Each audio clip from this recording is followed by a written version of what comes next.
Hi, my name is Lauren Crossman-Nanoff, and you're watching another episode of the Clinton Area Chamber Exchange. We're here with Clinton Area Chamber member Steven Sosa from Summit Energy. Welcome. Thank you for having me. You're welcome. So, Summit Energy, tell me a little bit about the company that you run. All right, so the company that I work for, Summit Energy, our headquarters is out of Mansfield. We just bought a building recently, about a year ago in Mansfield. If you guys know anything about solar companies, most of them are renting out their spaces and not buying buildings. So we bought an entire building in Mansfield, so we're taking this very serious. We're not leaving New England anytime soon. The office I visit weekly is in Chelmsford, and we have opportunities and the options to grow out west towards Worcester in this area. So we're looking for a building in this area as well. Awesome. So as other companies are closing doors, we're actively looking for buildings. That's awesome. So solar energy is huge right now. It seems like everyone's curious about it or trying to get on board if they haven't already. What makes Summit Energy different from other solar companies that are out there? So Summit Energy, we're very New England oriented. Like other companies, they try to expand and go countrywide. We have some competitors that are in this area, but they also stretch out throughout all the country. So Summit Energy is focused on New England, and we want to empower all the folks and all the families in this area. We also do commercial. So we're just trying to make the environment better. We're trying to save people as much money as possible. And we just have a goal of getting 20, 30, 40% of the state put solar on them. So We're working to make that happen. Awesome. So you've, got a lot of customers in the area and you collected feedback, and your feedback has been pretty good and well received, I think. Yeah. I have a couple customers in Clinton. I have customers in Leominster. I stretch all the way out to Saugus if I have to. I just want to help out as many people as possible. But if you've gone in contact with any of my customers, they're very, very happy. If you just looked up Summit Energy right now on Google and reviews and stuff, our reviews are amazing. We teeter in between 4.8 and 5 almost every day. And a big difference between us and other companies is if you even look up other companies on Google, they might not even show up. The reviews might not be there. So it's definitely important that regardless who you go with solar, make sure you look up the reviews. If you can't find them, there's a reason for that. That's awesome. That's really good to know. What about in regards to, I think the biggest question that people ask is, what about my roof? Can my roof support it? How do I know if my roof can support solar panels? The age of it? That's a great question. So after our initial conversation when we talked, we set up a site assessment right after to make sure that everything that we talked about is valid and we can move forward the way it is. During that site assessment, we check out your roof, we inspect it, make sure it's up to date. And if it's anything over 15, 20 years old, we most likely recommend switching it out. But the great thing about Summit lately is that we've been helping customers get a roof. So even by going solar, we can lower your utility bills significantly, even wrap up a roof in that, and it's still cheaper than what your utility bills are right now. What if you just got a roof? If you just got a roof, that's the best opportunity to go solar because you're already ready. Roofs typically last 30 years, 25, 30 years. Panels around the same amount of time. So we can hook you up with a great, remarkable price if you already have a brand new roof. So anyone that's recently gotten a roof, I'd love to speak to you. Another question that just came off the top of my head that people ask a lot. I have a real estate license. What do people do if they own solar and then they're selling their house, or if they have solar through Summit Energy? Another great question. So when it comes to selling your home that already has solar on it, it's super simple. It's just a simple title transfer. It's just a signature. A conversation and a signature. I've also been in real estate for a couple years, and I've sold a couple houses with solar on them, and it didn't even come across my desk. It was just taken care of in the background. So it's super simple. It actually brings up your home value up to 5%, and the way the electricity is going up, that number might be going up sometime soon. So having solar brings up the value of property, and it's super easy to sell if you already have solar. Yeah, that's good to know if someone's looking to sell their house, say within 5 to 10 years, that they shouldn't hold back. In terms of getting. They should do it because it brings up the home value a lot, and while you're looking to sell, your utility bills will just be so much cheaper. So take advantage of it. Yeah, definitely. What about how do you say I wanted to, I would rent solar panels through you? Is that how it works? So there's a couple options. There's ownership. That's what a lot of people like to do in Massachusetts. Everyone's about their ownership. Yeah. So there's cash option. Obviously, it's like a car. So you can do a cash option or a loan option, and we have different programs for that. But what we've been doing recently is called a purchase power agreement. It's like a lease. We're going to be putting the panels on your home, put as many as we can to make up as much energy as you usually use. And then we will just lock you in at a rate that's significantly cheaper than wherever you are right now. So as the prices of everyone else's prices go up, like your neighbors and other people in town, you'll be locked in at a much lower rate. What if you're on a fixed income? Fixed income, that's a great opportunity to go solar. I have just sat with someone a couple weeks ago in Leominster. They actually just got a brand new roof 3 weeks ago, so I got to give them an amazing price. And they're an elderly couple. They're in their late 70s, and they passed the credit, so they got to go solar. And we got them locked in at a much, much lower rate, and it's predictable. If you were to call your utility company right now and ask them, hey, what's my price for next May?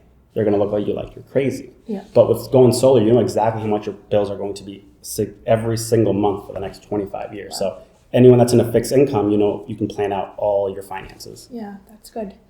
How do you get started? What's the initial step if I've heard about your company or I've met you at one of our networking events or something like that? Yeah, my job is super simple. What we do is we can take a copy of your utility bill. We add up how much you've been using in the past year, the past 12 months, and we'll create a system based on that production. And the way that you can get started, you can give me a call. My number is 978-320-9209, or visit my website, stevensolar.com. It goes right to my calendar and allows you to schedule a call with me.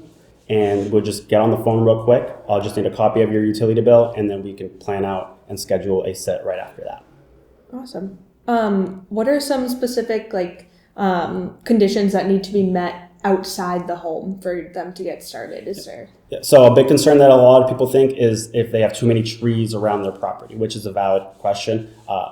So what we do is before we even sit down, we'll do a shade report and make sure that your roof has enough sun hours to produce as much as we say it's going to. And if there are not too many trees, I've helped a customer take down 9 trees. So that's something that we can totally cover for you if you don't have 20, 30 trees. That's something we can definitely help you guys out with. So it's not something you should worry about. We can definitely help you out with that. Tree removal, getting a new roof if needed, and we can even put things in your yard if you don't want to put it on your roof. And we can put it on a barn or a garage. So that helps too. So how exactly does the solar panel technology work? Well, so it's not too complicated. The sun produces, it's from the sunlight. It's all UV rays. So the sun hits your roof, the panels warm up, and they produce a little bit of energy, and that gets then put through the house. As you're using your energy throughout the house, the solar will take care of that. If you ever end up using more than what they can produce, that's when you start pulling from the panel. But most likely, you'll produce more, and that energy then goes through your meter outside your house, and it'll literally spin backwards, and then it goes out into the grid. So next month, when your utility bill comes by, your utility company comes by, they'll read the meter, and it could be less than it was the month before, giving you credits. So you can store up those credits for the future. It's like a bank. It's like, remember rollover minutes with cell phones? If you didn't use up all your minutes, you can use them next month. That's exactly how the credits work for utility bills. So basically, you might not see a bill to your utility company until maybe February, January. Yeah. That's a great observation. That's pretty much exactly it. Anyone that's getting their panels, once you have them in the summer, you're going to be producing so much. You're going to create so many credits that it should bank up enough for every night, and then extra for when it's shadier or winter months and things like that. Right. So is that net metering? Yes, that's called net metering. Yes. Got it.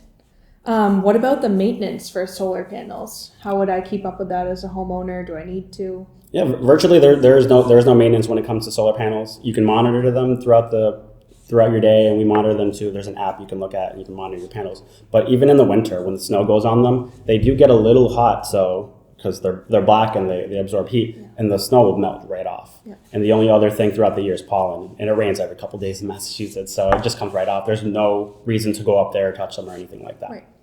Are there different types of solar panel systems or? Yeah, so we are currently working with the company REC. They're the number one solar panel producer in America, and we're in the top 50 installers for them as well. So it's the latest, greatest technology.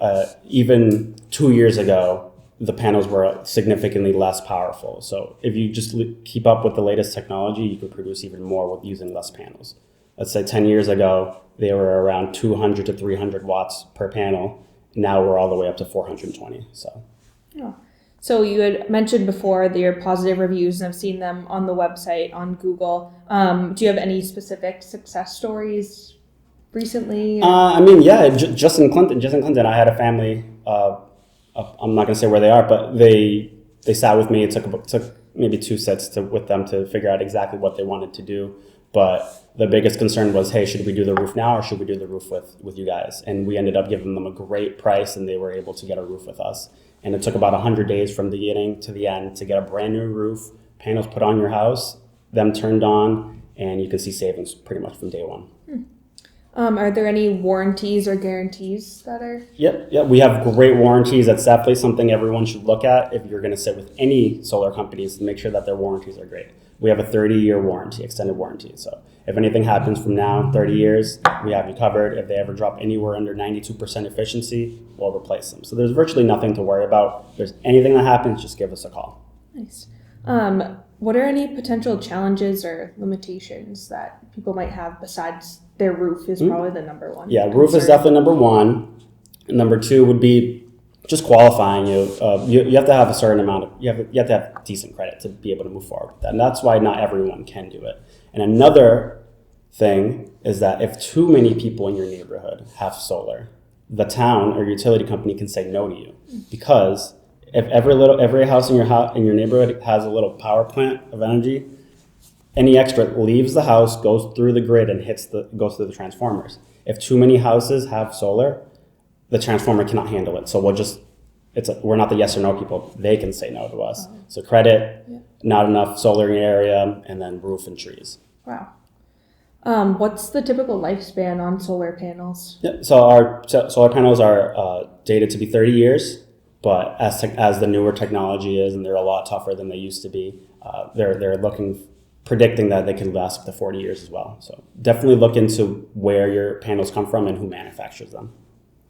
So you've done a pretty good job explaining everything step by step of when you meet people, but step by step again, can you walk us a little bit through the process of day one, say I meet with you, and then do you come back for a site visit? Where do you go from there? So you give me a call, we get together, we get the bill before we sit together. I'll come up with a strategy, design, and numbers for you. We'll sit together. It takes about an hour, just depending on how many questions you have. And we'll answer all those questions, make sure you like the design and the numbers. From then, we sign everything. Right as I leave your home, I call my office and we set up a site assessment. It's typically 2 or 3 days out. It takes about an hour. They make sure that everything in your house is up to date and it's the design that we went over is valid, and we can actually do that. Right after that, it gets accepted, we sign that, and we start pulling permits with the town. So that's something that you guys don't have to, the homeowner doesn't have to worry about. That's something that we're going to take care of for you. Once we have permits, we can put you right on the calendar right after that. That typically takes another month, maybe less. We just hired a bunch of crews, so it was 100 days. Now it's shortening as we progress. And right after you get on the calendar, we do an inspection with the town. So depending where you are, that could delay it a little bit. But recently, town inspectors have been awesome, and we pass that, and then we turn them on. Wow, so you could really have a quick turnaround. Like I said, on average, it used to be 100 days, but now that we've hired enough crews, it's been shortening. Yeah. Are there any advancements or trends in solar panel technology that you want to speak to? Just like I mentioned before, just the REC panels that we're using are so much better than the panels that we had over a year ago. Just the greatest and latest technology. That's what you really want to pay attention to. So that's super important. So we've talked a lot about the company in general and the process and products, but what made you want to get into solar? So before this, I was in real estate for a couple of years, and I love the gig. I love doing that. It's helping people out, but it's a little emotional. If anyone knows about real estate, it's a big deal for families. versus solar. I can help you out right away. I can show you savings right away. Within 2 or 3 months, you know that I helped you, and I know that I helped you. And over time, for the next couple of years, give me a call, tell me exactly how much you're saving. It just helps people out so much, and I like that I can save people a lot of money. So that's super important. Utility prices are going up and down, up and down, up and down. So might as well find a way to lock in a price and stay there. Mm-hmm. And you see so many solar companies, yard signs out there, vans out there, door knockers. How would you know who to go with? What would be your best advice? Yeah, there are a lot of us out there. My biggest thing is that you should definitely just look up the reviews. Make sure they're on Google. Make sure they're on the Better Business Bureau. Read all the reviews. Read as many as you can. Read the 5 stars. Read the 1 stars, and just make sure that you're doing your due diligence and making sure that you're working with a good company. And sit with a couple of them. See what their vibe is. See how they are. If you like the salesperson, that's probably a good company. Sorry. It's okay. Yeah. So that's it. Good. That's awesome. Well, I appreciate you coming on, and also being a member of the Clinton Area Chamber. You've been really supportive in coming to all our events, so I appreciate that. Yeah, it's been really fun. I like going to all our events. I love Clinton, so I want to help out as many people. I've been living here my entire life. I'm almost 30 years old. I've been in Clinton my entire life. I graduated here. I went to school here from preschool all the way to 12th grade. So if I can help out as many people in my community, that'd be the best thing I can do for you guys. That's great. We appreciate it. Thank you very much. Yeah, no problem. Welcome back to the Clinton Area Exchange. I'm here with Megan McCaffrey. She was a VP of Communications at RCAP Solutions, so welcome, Meg. Thank you very much. And before we get started on your professional career endeavors, I'd like to thank you for jumping on board to be one of our board members on the Clinton Area Chamber. Oh my goodness, thank you. I'm so happy to be a part of it. And you have a long-rooted history, not just in Clinton, but specifically with the Chamber. I do. Can you tell us a little bit of that and reminisce a little bit about the history? Absolutely. So before I came to RCAP Solutions, I was the executive director of the Wachusett Chamber of Commerce, which is what's now the Clinton Chamber of Commerce. I worked there for 8 years, and it was an amazing experience being from Clinton, working at my hometown chamber, the connections and the friendships and just the work in the community, being involved with economic development, supporting the local businesses, the local nonprofits, and just all the work that the organization was involved in was so fulfilling and satisfying. I was so happy to be a part of it. We were really, really happy and excited when we got you back because we know you have that passion and the knowledge already for it. So it's really important to have someone as experienced as you were jump into our board. And I know that, you're trying to get it back. And we always talk about the fun new ideas that we want to bring forth and where we're going from here. So it means a lot that we're going to do big things, I think, in here. I think so. And I'm excited to be a part of the board. I was so thrilled and honored to have been invited. And I think the new team of board members and people that are actively involved, it's exciting to see. It really shows the importance of a chamber in a community when there wasn't one. Right. And it's exciting to see that it's growing so quickly and how many people are excited to get involved. And there's so many new businesses sprouting up, and it just shows that our small community is growing. Yes. And that there's so much exciting opportunity. It is, in the town. With the town growing itself and getting on the map more for more tourism and people visiting businesses here, I think it kind of coincides perfectly with the effort that we're putting in and people that we're talking to. So it really did all kind of coordinate pretty well with the timing. So, All right, so now let's dive into it. So first, tell me a little bit about RCAP. How long have you been at RCAP Solutions? Sure. So I have been at RCAP Solutions for 12 years. I'm the Vice President of Communications, as you mentioned. And so in my role, I support the organization in promoting our mission, in promoting our goals, and in promoting our programs, and making sure that the work that we do is available for the community to take advantage of. so that the people that we work to support, the communities that we work to support, are aware of our programs and services, and to make sure that our partners are appropriately promoted, and that the organization is promoted throughout the region. Yeah. So where is it located? So our headquarters is in Worcester, Okay. and we cover. We have a couple of different types of programs, but our housing program, we do housing and homelessness prevention programs throughout all of Worcester County, and then we have a environmental and community services program, which supports rural communities, and that is throughout the Northeast, from Maine all the way down to Pennsylvania, and we also cover the Caribbean, so that's Puerto Rico and the U.S. Virgin Islands. Wow, that's a really outspread, touching everywhere. So tell me a little bit about the programs and services. You have housing, you have environmental services. Let's start with housing specifically. Sure. So we have a pretty robust housing and, as I mentioned, housing and homelessness prevention program, and we cover all of Worcester County. There's a couple of areas that we focus on. So we have a financial services division which supports people that need financial assistance, whether it's to stay in their current housing or like for first and last and utilities. That's called the RAFT program, which is Resources for Families in Transition. And that's available for both homeowners as well as people who are leasing. Right. We also have a voucher program where people can have access to a voucher which would help them find safe and affordable housing in central Massachusetts. And so we support renters as well as landlords in that program.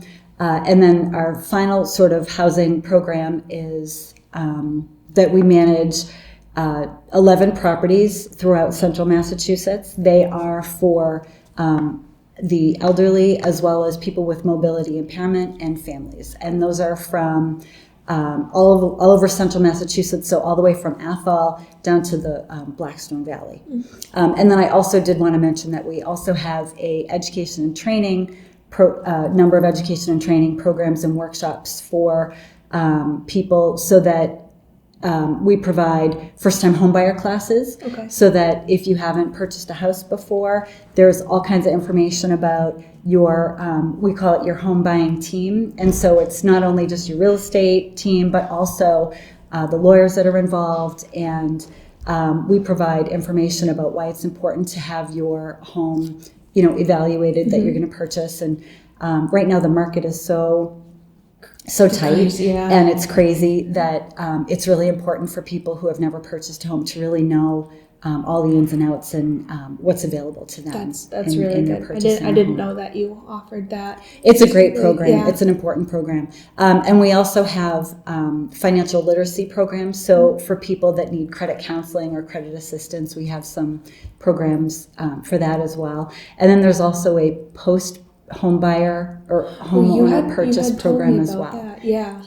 Yeah, I think that's really important too, because you buy a home and then you're like, well, what did I just get myself into? And where do I go from here? Exactly. Yeah, exactly. That's really important. It seems like every business I've talked to, I've had to touch upon how COVID had affected their business. So from 2020, is there any programs that, you've set up from there, or how has that changed a little bit? So during COVID, we were incredibly busy because there were a lot of funds that were made available for emergency assistance. And so during COVID, we were involved in getting as much money out into the community as possible, not only for renters, but as well as home buyers, because so many people either were not able to work or lost wages. It was really, really important to the state and to us to make those funds available to keep people in their homes. If they didn't have the money because they weren't working, there was funds available to keep people in their homes. And so we had never had a mortgage assistance program before, so that was exciting to have programs for homeowners, Right. to help them pay for their mortgage, to help landlords pay for their mortgage.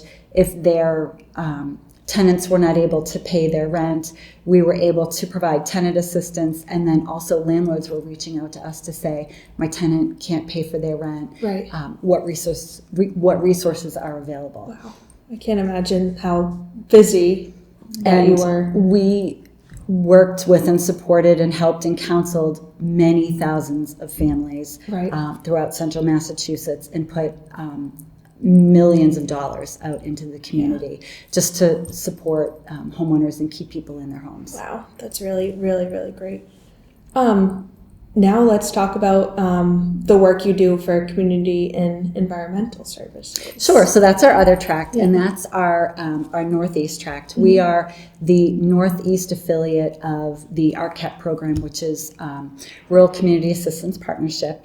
And so we support small rural communities, underserved communities, and tribal communities with their primarily water and wastewater infrastructure programs. And so large communities and cities have large budgets to support their water and their wastewater and septic programs. Right.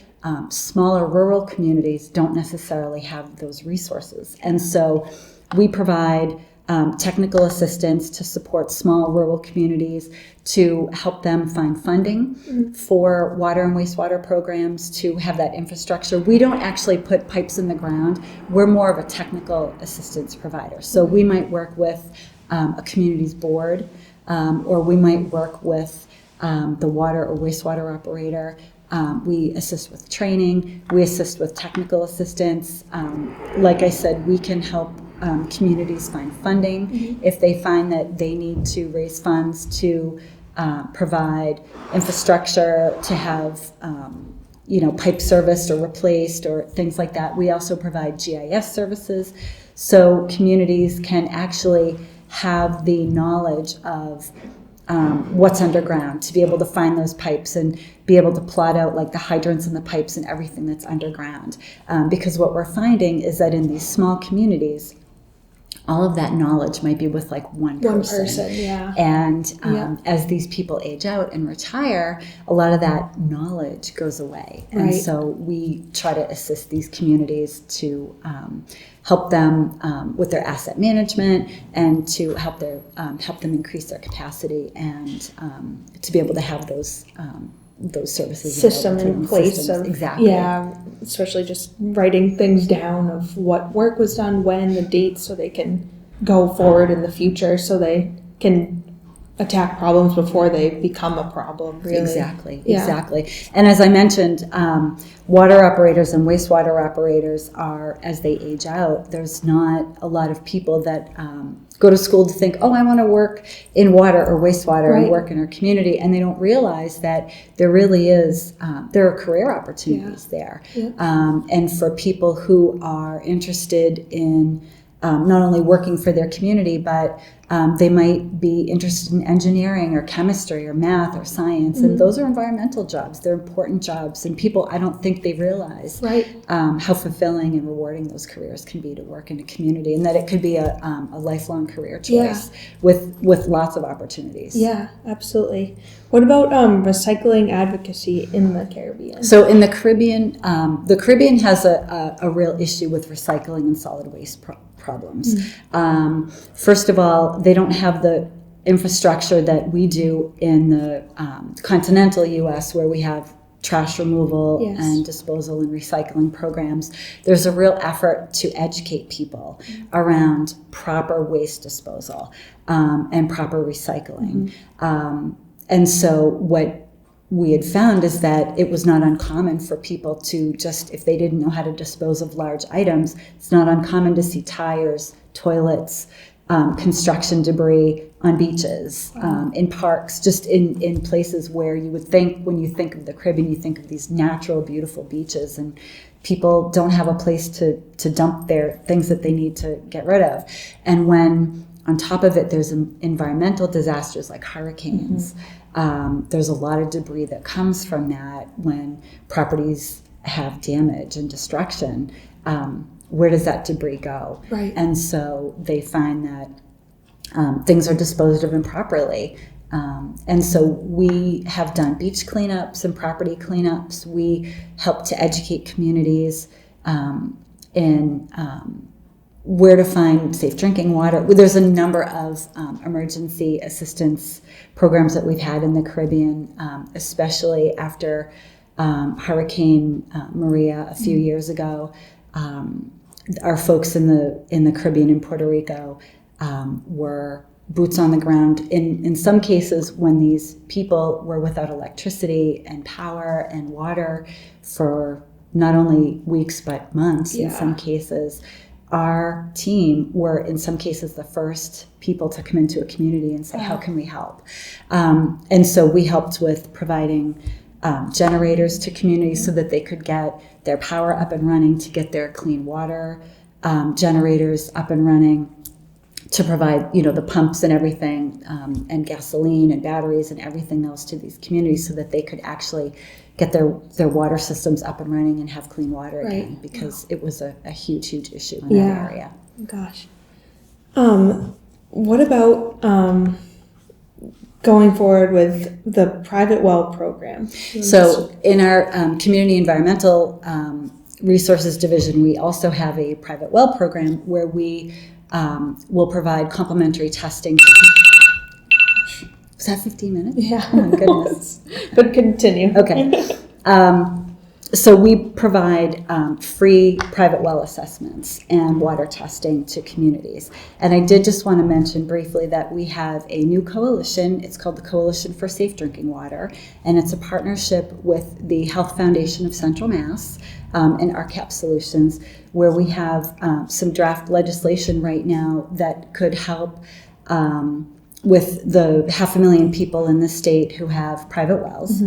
And what we're looking to do is to advocate for statewide regulations around testing of private wells, because right now there's no regulations about having your private well tested. Right. And so what happens is that people who are private well owners just assume that their water's clean, and they might go many years or even decades without having their water tested, and it could be that there could be contaminants in their water, which could potentially make them really sick. And the elderly and the young are especially vulnerable to some really potentially hazardous and deadly consequences of having contaminated water. It's extremely important. But how would you find all this information? Is everything listed on your website? Everything is on our website. We have a brand new website. Oh, great. And our website is rcapsolutions.org. And so it's rcapsolutions.org. And everything is available there. Perfect. It's so